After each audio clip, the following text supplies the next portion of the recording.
Have a nice time dear students. साथियों, आज का हमारा जो टॉपिक है वो है सेंटेंस मेकिंग, अर्थात वाक्य को बनाना। यहाँ पर हम वाक्य की रचना सीखेंगे कि किन किन प्रकार के वाक्य होते हैं और उनकी रचनाएं कैसी होती हैं। तो आइए सर्वप्रथम हम सेंटेंस सीखते हैं। A group of words which gives complete sense is called sentence. A group of words, शब्दों का एक ऐसा समूह which gives, जो देता है complete sense, पूर्ण भाव, is called sentence, वो sentence कहलाता है, वाक्य कहलाता है। अर्थात शब्दों का वह समूह जो पूर्ण भाव प्रकट करता है sentence कहलाता है। सेंटेंस 5 प्रकार के होते हैं। पहला असर्टिव सेंटेंस, जिन्हें हम स्वीकारात्मक या साधारण वाक्य भी कहते हैं। दूसरा इंटरोगेटिव सेंटेंस, जिन्हें हम प्रश्नवाचक वाक्य कहते हैं। तीसरा इंपेरेटिव सेंटेंस, जिन्हें हम आज्ञा या प्रार्थनावाचक वाक्य कहते हैं। चौथा ऑप्टेटिव सेंटेंस, जिन्हें हम इच्छावाचक या इच्छासूचक वाक्य कहते हैं। पांचवा एक्सक्लामेटरी सेंटेंस, जिन्हें हम विस्मय सूचक या विस्मयादि बोधक वाक्य कहते हैं। तो आइए एक एक करके हम इन्हें समझते हैं। असर्टिव सेंटेंस, इन वाक्यों में किसी तथ्य, कार्य, घटना, अवस्था या दशा आदि को साधारण रूप से स्वीकार कर लिया जाता है। अर्थात ऐसे वाक्य जिनमें किसी भी बात को सहजता से स्वीकार कर लिया जाए, वो कौन से वाक्य कहलाएंगे? Assertive sentence. जैसे वह प्रतिदिन खेलता है, तो यह सहजता से स्वीकार किया जा रहा है, हाँ वो प्रतिदिन खेलता है। मैं अध्ययन नहीं करता हूं, तो स्वीकार किया जा रहा है कि हाँ मैं अध्ययन नहीं करता हूं। इस प्रकार से असर्टिव सेंटेंस 2 प्रकार का होता है। पहला होता है अफर्मेटिव और दूसरा होता है नेगेटिव। कुछ लोग नेगेटिव को निगेटिव भी बोलते हैं, तो इन्हें निगेटिव न बोल करके नेगेटिव बोलना चाहिए। आइए हम इन्हें भी समझते हैं क्या होता है अफर्मेटिव सेंटेंस। अफर्मेटिव सेंटेंस यानी इन्हें हम सकारात्मक वाक्य कहते हैं। सकारात्मक वाक्य में किसी घटना, तथ्य तथा दशा का होना स्वीकार किया जाता है। अर्थात ऐसी बातें जिनमें सहजता से स्वीकार कर लिया जाए, वो आपका होगा अफर्मेटिव, लेकिन उसमें पॉजिटिविटी होनी चाहिए, सकारात्मकता होनी चाहिए। इनका जो सेंटेंस स्ट्रक्चर, वाक्य रचना होती है, वो ये होती, सबसे पहले आपको लिखना होता है सब्जेक्ट यानी कि कर्ता, फिर आप लिखते हैं हेल्पिंग वर्ब यानी कि सहायक क्रिया, फिर मेन वर्ब यानी कि मुख्य क्रिया, फिर ऑब्जेक्ट यानी कि कर्म, उसके पश्चात अन्य सभी चीजें। जैसे मैं हिंदी पढ़ता हूं, तो स्वीकार किया जा रहा है कि हाँ मैं हिंदी पढ़ता हूं।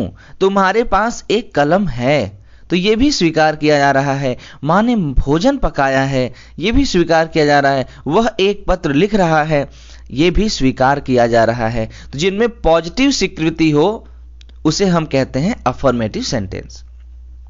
नेगेटिव सेंटेंस क्या होता है? नकारात्मक वाक्य में किसी घटना, तथ्य और दशा का होना अस्वीकार किया जाता है। अर्थात ऐसा सेंटेंस जिसमें किसी भी बात को सहजता से अस्वीकार कर दिया जाए, मना कर दिया जाए, वो होता है आपका नेगेटिव सेंटेंस। तो इनका जो सेंटेंस स्ट्रक्चर होता है वो होता है, सबसे पहले आपको लिखना होगा सब्जेक्ट, फिर आप लिखते हैं हेल्पिंग वर्ब, फिर आप लिखते हैं नॉट, फिर लिखते हैं मेन वर्ब, फिर लिखते हैं ऑब्जेक्ट, फिर लिखते हैं अदर वर्ड्स। आइए सेंटेंस के माध्यम समझते हैं। मैं हिंदी नहीं पढ़ता हूं, तो मैं हिंदी नहीं पढ़ता हूं, यह सहजता से स्वीकार किया जा रहा है कि हाँ मैं हिंदी नहीं पढ़ता हूं।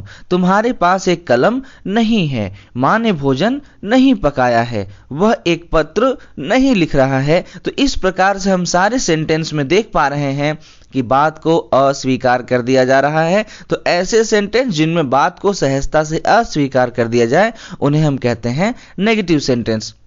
यहां पर आपके लिए मैंने 4 क्वेश्चंस दिया है, इन्हें पहचान करके आप कमेंट में ABCD के माध्यम से लिखें कि कौन सा सेंटेंस कौन से वाक्य का है, अफर्मेटिव है या नेगेटिव है। आइए दूसरी टॉपिक पर चलते हैं। दूसरा टॉपिक हमारा इंटेरोगेटिव सेंटेंस। इसे कुछ लोग इंट्रोगेटिव बोलते हैं, कुछ लोग इंट्रागेटिव बोलते हैं। तो साथियों ये दोनों न बोल करके आपको बोलना चाहिए इंटेरोगेटिव सेंटेंस। तो इंटेरोगेटिव बोलने से ये होगा कि आप स्पेलिंग मिस्टेक नहीं करेंगे। अक्सर लोग इंट्रागेटिव के चक्कर में INTRA लिखते हैं, या कुछ लोग इंट्रोगेटिव के चक्कर में INTRO लिखते हैं। और अगर आप इंटेरोगेटिव बोलेंगे तो निश्चित रूप से आप INTERROGATIVE ही लिखेंगे। तो आइए देखते हैं, इंट्रोगेटिव सेंटेंस भी दो प्रकार का होता है। पहला होता है यस या नो टाइप क्वेश्चंस। यस या नो टाइप क्वेश्चन का क्या मतलब है? ऐसे प्रश्न जिनका जवाब केवल हाँ या ना में दिया जा सके, अर्थात ऐसे क्वेश्चन पूछे जाएं जिसका जवाब केवल आपको हाँ या ना में ही देना संभव हो, वो कहलाएंगे यस या नो टाइप क्वेश्चन। इन्हें यस या नो टाइप अथवा इंटेरोगेटिव फर्स्ट टाइप क्वेश्चन भी कहते हैं। ऐसे वाक्यों के शुरू या अंत में क्या शब्द अवश्य होता है। सिर्फ शुरू या अंत की बात नहीं करेंगे, यह क्या शब्द वाक्य के बीच में भी आ सकता है, वाक्य के शुरू में भी, वाक्य के अंत में, कहीं भी आ सकता है, लेकिन यह वाक्य ऐसा होना चाहिए जिसका जवाब केवल हाँ या ना में ही संभव हो।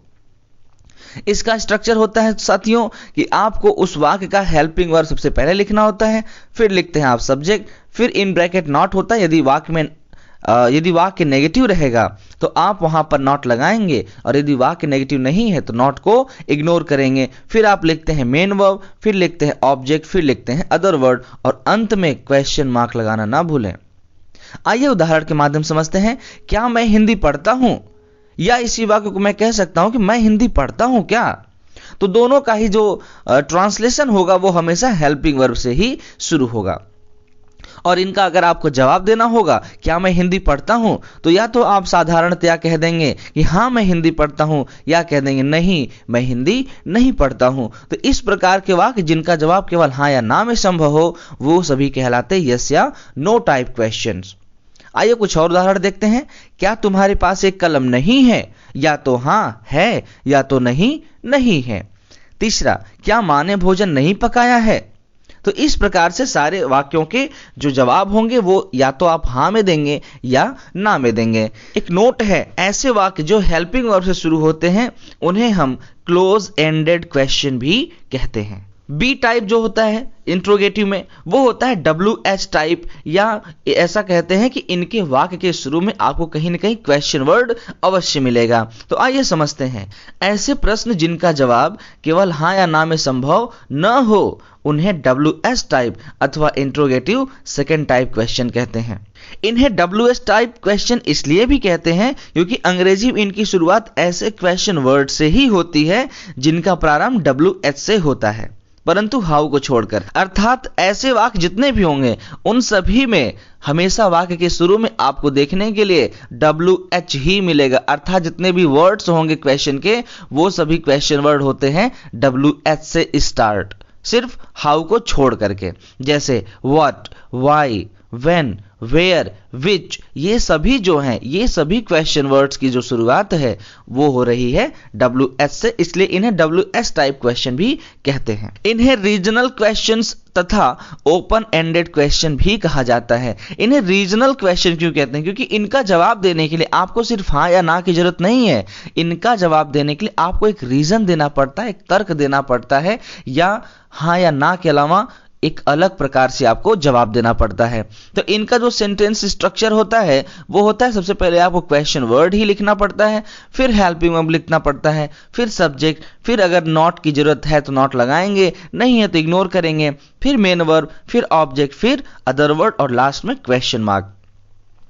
आइए उदाहरण के माध्यम समझते हैं कि मैं हिंदी क्यों पढ़ता हूं। अब इसका जवाब तो आप केवल हाँ या ना में नहीं दे सकते कि हाँ मैं हिंदी पढ़ता हूं। भैया पूछा जा रहा है कि क्यों पढ़ता हूं, तो आपको जवाब देना पड़ेगा कि हाँ ये वजह है या ये वजह है। आपको हाँ या ना में जवाब नहीं देना होता है, इसलिए इन्हें हम रीजनल क्वेश्चन या क्वेश्चन वर्ड टाइप क्वेश्चन बोलते हैं। माँ ने भोजन क्यों नहीं पकाया है? वह एक पत्र कब लिख रहा था? तुम बाजार कैसे जाते थे? इन सभी सेंटेंस का जवाब हाँ या ना नहीं है, इसलिए इन्हें हम रीजनल क्वेश्चन भी कहते हैं। आइए तीसरा टॉपिक देखते हैं, इंपेरेटिव सेंटेंस। इंपेरेटिव सेंटेंस क्या होते हैं? आइए इन्हें हम डिटेल में समझते हैं। वे वाक्य जिनसे प्रार्थना, सलाह, आज्ञा, आदेश, सुझाव या प्रस्ताव आदि का भाव प्रकट हो इंपेरेटिव सेंटेंस कहलाते हैं। यानी ऐसे वाक्यों में किसी से प्रार्थना भी किया जाएगा, किसी को सलाह दिया भी जाएगा, आज्ञा भी दिया जाएगा, आदेश भी दिया जाएगा, सुझाव या प्रस्ताव भी दिया जाएगा। तो इन सभी वाक्यों में इतनी सारी चीजें आती हैं। ऐसे वाक्यों में सब्जेक्ट यानी कि कर्ता यू छिपा होता है। ऐसे वाक्यों की शुरुआत प्रायः वर्ब की फर्स्ट फॉर्म लेट या डोंट तथा नेवर से होती है। आइए उदाहरण के माध्यम से समझते हैं। दरवाजा खोल दो, ओपन द डोर, यानी कि इसकी जो शुरुआत हुई वो कहां से हुई? वो वर्ब की फर्स्ट फॉर्म से, ओपन वर्ब की फर्स्ट फॉर्म से शुरू हुई। कृपया मुझे अपनी किताब दीजिए, please give me your book. तो यहां पर प्लीज को अगर हटा दी तो निवेदन करने का भाव है, लेकिन यहां पर गिव देखें तो ये भी हमेशा वर्ब की फर्स्ट फॉर्म से ही शुरू हुई है। अपनी दवा समय पर लो, take your medicine on time. अभी देखिए, ओपन द डोर, इसमें किस चीज का भाव? दरवाजा खोल दो, यह आदेश देने का भाव है। कृपया मुझे अपनी किताब दीजिए, इसमें किसका भाव है? इसमें निवेदन का भाव है, प्रार्थना का भाव है। अपनी दवा समय पर लो, take your medicine on time, अपनी दवा समय पर लो, ये क्या है? ये आपका सलाह भी है और आदेश भी हो सकता है। अपना समय कभी भी बर्बाद मत करो, ये भी क्या है? ये भी सलाह ही है, जिसकी शुरुआत नेवर से हो रही है। कठिन परिश्रम करो अन्यथा तुम असफल हो जाओगे, ये क्या है? ये सुझाव है, सलाह है। दरवाजा मत बंद करो, डोंट क्लोज द डोर, ये भी क्या है? आदेश ही है। आओ हम सब बाइक चलाते हैं, let us ride the bike, आओ हम सब, ये सभी लोगों को क्या कर रहा है?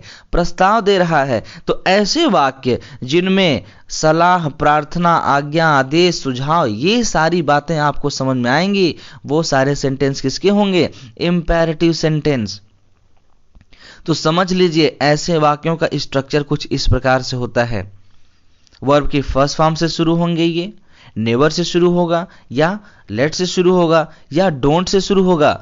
क्योंकि ये एग्जाम में पूछा जाने वाला सवाल है, क्योंकि एग्जाम में आपको दे दिया जाता है रीऑर्डर करने के लिए, इन्हें एक सही क्रम में लिखिए, और सेंटेंस को इधर उधर बिगाड़ करके रख दिया जाता है। तो अगर आप इन सारे सेंटेंस का स्ट्रक्चर जानते रहेंगे, उनकी पहचान जानते रहेंगे, तो निश्चित रूप से आप बहुत अच्छे तरीके से समझ पाएंगे कि पहले क्या लिखना चाहिए।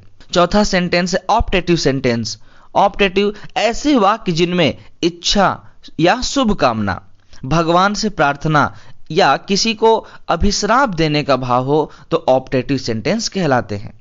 यानी ऐसे वाक्य जिनमें आप अपनी इच्छा प्रकट करते हैं, भगवान से प्रार्थना करने का बोध होता है, या किसी को अभिश्राप देने का भाव होता है, तो वो कहलाते हैं ऑप्टेटिव सेंटेंस। ऐसे वाक्य प्रायः में से प्रारंभ होते हैं, यानी इन सभी वाक्यों की शुरुआत में आपको में मिलेगा, MAY। तो आइए जरा एग्जाम्पल के माध्यम समझते हैं ये क्या है। आप दीर्घायु हो, मे यू लिव लॉन्ग। तो मे यू लिव लॉन्ग, यहां पर शुरुआत किससे हुई? MAY, में से हुआ। और हाँ साथियों, एक बात का हमेशा ध्यान दीजिएगा, ऑप्टेटिव सेंटेंस के अंत में जो मार्क ऑफ एक्सक्लामेशन होता है, उसे आप कभी भी भूलें ना, ये बहुत जरूरी है ऑप्टेटिव सेंटेंस के लिए। आइए दूसरा एग्जांपल देखते हैं। भगवान आपको सफल बनाए, may God make you successful. भगवान आपको सफल बनाए। वह शीघ्र मर जाए, मे ही डाई सून। नरक में जाओ, may you go to hell. तो यहां पर क्या है? यहां पर आपको ढेर सारे सेंटेंस दिए गए जिनमें आपने देखा जिनकी शुरुआत किससे हो रही है? MAY, में से हो रही है। तो इस प्रकार से जो सेंटेंस का स्ट्रक्चर होगा वो में होगा, प्लस सब्जेक्ट होगा, प्लस वर्ब की फर्स्ट फॉर्म, फिर आपका जो भी होगा ऑब्जेक्ट और अन्य शब्द, वो सारी चीजें आप लिख लेंगे। बिल्कुल अंत में आता है एक्सक्लामेटरी सेंटेंस। एक्सक्लामेटरी, इसे कुछ लोग एक्सक्लामेटरी भी बोलते हैं, तो एक्सक्लामेटरी नहीं बोलना चाहिए। देखिए मुझसे गलत भी नहीं निकल रहा है, ये एक्सक्लामेटरी होता है, और एक्सक्लामेटरी उचित ही है, और ऐसा बोलने से आप कभी भी इसकी स्पेलिंग मिस नहीं करेंगे। आइए देखते हैं एक्सक्लामेटरी सेंटेंस क्या होते हैं। ऐसे वाक्य जिनसे आश्चर्य, आनंद, क्रोध, दुख, प्रसन्नता, घृणा आदि का भाव जो हृदय से अचानक निकलता है, वो कहलाता है एक्सक्लामेटरी सेंटेंस। और ऐसे वाक्यों के अंत में या ऐसे वाक्यों में कहीं न कहीं आपको एक्सक्लामेशन मार्क अवश्य लगा मिलेगा। एक्सक्लामेटरी सेंटेंस दो प्रकार के होते हैं। पहला, ऐसे वाक्य जिनमें एक्सक्लामेटरी वर्ड होते हैं, जैसे hurrah, alas, aha, oh, hush, hark, bravo, well done, etc। इस प्रकार से आपको बहुत सारे वर्ड्स वाक्य में कहीं न कहीं देखने को मिलेंगे, तो वो भी कहलाएंगे क्या? Exclamatory sentence. पहला है hurrah, I have won the first prize. आहा, मैंने प्रथम पुरस्कार जीत लिया। तो ये क्या कर रहा है? इसमें ये दिखा रहा है कि अचानक हृदय से खुशी की भाव निकल रही है, तो हम यहां पर इसे समझेंगे exclamatory sentence. Alas, you lost your sister. अफसोस, तुम अपनी बहन खो दिए, अर्थात तुम्हारी बहन खो गई। तो इसमें क्या है? इसमें दुख प्रकट किया जा रहा है। ब्रावो, शाबाश, यू प्लेड वेल, तुम बहुत अच्छे तरीके से खेले। तो यहां पर क्या किया जा रहा है? ये किसी को शाबाशी दिया जा रहा है, तो ये भी एक्सक्लामेटरी सेंटेंस। हस, चुप, द बेबी इज एस्लीप, बच्चा सो रहा है। तो यहां पर क्या किया जा रहा है? यहां पर अचानक से चुप करवाया जा रहा है, तो ये भी क्या है? एक्सक्लामेटरी सेंटेंस ही है। हार्क, सुनो, द गन इज बूमिंग, बंदूक गरज रहा है। तो इस प्रकार से भी क्या, अचानक से कोई चीज जब निकलती है हृदय से, तो वो कहलाते हैं एक्सक्लामेटरी वाक्य। आइए एक्सक्लामेटरी सेंटेंस का टाइप बी भी समझ लेते हैं। ऐसे वाक्य जिनकी शुरुआत व्हाट, ए या एन अथवा हाउ से हो और हेल्पिंग वर्ब वाक्य के अंत में हो, तो क्या कहलाएंगे? वो कहलाएंगे एक्सक्लामेटरी सेंटेंस। अर्थात ऐसे वाक्यों के शुरू में आपको क्वेश्चन वर्ड व्हाट अथवा हाउ तो देखने को मिलेगा, परंतु उनके बाद आपको हेल्पिंग वर्ब तुरंत देखने नहीं मिलेगा। अगर आप व्हाट और हाउ के पश्चात हेल्पिंग वर्ब लिख देंगे, तो निश्चित रूप से वह सेंटेंस आपका जो एक्सक्लामेटरी वाला है वह बन जाएगा इंटरोगेटिव सेंटेंस। क्योंकि अभी आप पीछे इंटरोगेटिव सेंटेंस पढ़ करके आए हैं, जिसमें आपने पढ़ा था कि किसी भी क्वेश्चन वर्ड के बाद हेल्पिंग वर्ब ही लगाना पड़ता है। तो अगर हेल्पिंग वर्ब लगा देंगे तो वो सेंटेंस बन जाएगा इंटरोगेटिव का। तो आइए हम जरा इसमें समझते हैं कि कैसे इसमें सेंटेंस की रचना बनाएंगे, हम लोग कैसे रचना करेंगे उसका। यहां पर व्हाट और हाउ के बाद आपको हेल्पिंग वर्ब नहीं बल्कि एडजेक्टिव या नाउन देखने के लिए मिलेगा। तो आइए एग्जाम्पल के माध्यम से समझते हैं। वह कितनी खूबसूरत है। How beautiful she is. तो हाउ के साथ क्या लगा? यहां पर ब्यूटीफुल यानी कि एडजेक्टिव लगा हुआ है, और हेल्पिंग वर्ब बिल्कुल वाक्य के अंत में है। तो इस प्रकार से हम समझ गए कि इनका जो रचना होगा, वाक्य रचना होगा, वो यही होगा कि हाउ के पश्चात या व्हाट के पश्चात आपको क्या मिलेगा? नाउन या एडजेक्टिव मिलेगा, और जो हेल्पिंग वर्ब होगा वो बिल्कुल वाक्य के अंत में होगा। कितनी प्यारी तस्वीर है। What a lovely picture. तो यहां पर व्हाट ए के बाद क्या मिल गया? यहां पर भी आपको लवली यानी एडजेक्टिव मिल गया, और इस सेंटेंस में तो हेल्पिंग वर्ब और सब्जेक्ट है भी नहीं। तो जिन एक्सक्लामेटरी सेंटेंस में आपको सब्जेक्ट और हेल्पिंग वर्ब नहीं मिलता है, वहां पर इतना मान लेते हैं कि वहां पर सब्जेक्ट इट होता है और हेल्पिंग वर्ब इज होता है। सचिन कितने शानदार खिलाड़ी थे। What an amazing player Sachin was. तो यहां पर क्या मिला? व्हाट एन के साथ आपको मिल गया अमेजिंग यानी कि एडजेक्टिव। कितना खतरनाक है। How dangerous. तो यहां पर डेंजरस के बाद भी सब्जेक्ट और हेल्पिंग वर्ब नहीं मिला है, तो आप यहां पर देख सकते हैं मैंने दूसरा सेंटेंस लिखा है हाउ डेंजरस इट इज। इसे इस प्रकार से भी हम लिख सकते हैं, यानी जिन वाक्यों में आपको सब्जेक्ट और हेल्पिंग वर्ब नहीं मिलेगा वहां पर आप इट इज जोड़ सकते हैं। क्या विचार है। What an idea. तो यहां पर व्हाट एन के बाद क्या मिल गया? आपको नाउन मिल गया, यानी व्हाट ए या एन के पश्चात आपको नाउन मिले या एडजेक्टिव मिले या हाउ के पश्चात आपको एडजेक्टिव या नाउन मिले, तो वो सभी क्या कहलाएंगे? वो सभी कहलाएंगे एक्सक्लामेटरी सेंटेंस। आपके लिए मैंने एक एक्सरसाइज दिया हुआ है। दिए गए वाक्यों को पहचान करके आप कमेंट बॉक्स में ABCD करके आप मुझे लिख करके उसकी पहचान बताएं कि वो कौन सा सेंटेंस है। तो साथियों, मैंने आपको उसके लिए आंसर भी कर दिया है, लेकिन पहले आप क्वेश्चन को देखिए, अपने रफ में नोट करिए और उसको जांच करिए, और जांच करने के पश्चात आप मुझे कमेंट करें, और कमेंट करने के पश्चात आप देखें कि हमने जो आंसर दिया है उससे आप कितना सही किए हैं। इस प्रकार से आप अपने आप को आंक पाएंगे, समझ पाएंगे कि आपने कितना पढ़ा। तो साथियों, इसी के साथ हम बात को समाप्त करते हैं, लेकिन इतना जरूर निवेदन करेंगे कि इस ज्ञान को दूसरों तक बांटिए, क्योंकि ज्ञान बांटने से ही बढ़ता है। जय हिंद, जय भारत।